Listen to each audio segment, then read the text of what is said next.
Este 2022 volven os grandes concertos ás festas da Peregrina. A Praza do Concello acollerá o escenario principal e hoxe anunciáronse os dous nomes que completarán a programación. Los Planetas, que abrirán as festas o 13 de agosto, e Ilegales, que actuarán o 21. Recupéranse os concertos sen restriccións, o que quere decir que non teremos que andar detrás da xente para que non vai ao concerto, como nos pasaba en edicións anteriores, e pois non haberá máis limitación de aforo que a propia realidade física do espazo no que se desenvolve o concerto. Tamén pasarán por este escenario Zahara o 14, Coquemaya o 15, Fernando Costa o 16, o 17 Treixadura, Juancho Márquez o 19 e Camela o 21 de agosto. Como novidade, este ano haberá concerto tamén o día 22. Actuará Víctor Manuel Damando Xacobeo como substituto de Bumburi.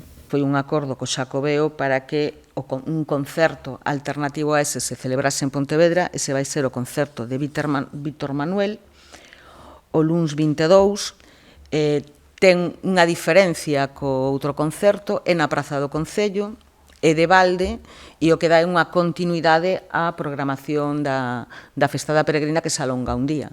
Todos os concertos serán gratuitos e comezarán ás 10:30 da noite. Ademais, nas festas da Peregrina haberá actuacións na Praza da Ferrería, pasarrúas a diario e actividades infantís, que este ano mudarán o escenario do Teucro polo da Praza da Curtidoira. De música, de festa, de alegría, retomamos pois a vida da festa sen restriccións, o que quere decir, pois que un elemento fundamental das festas da Peregrina, que é vivila na rúa, vivila en contacto coa xente.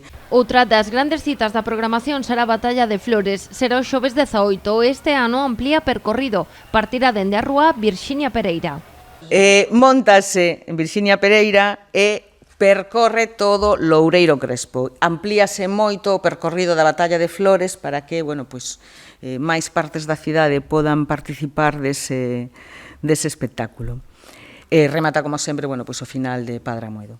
Este ano recupéranse tamén os fogos artificiais dos días 13, 15 e 21 de agosto, pero este ano mudarase o punto de tirada. Un cambio na normativa de Portos de Galicia impide facelo en terreo portuario, así que o escenario tradicional das Corvaceiras mudarase por un espazo entre a Ponte de Santiago e a do Burgo.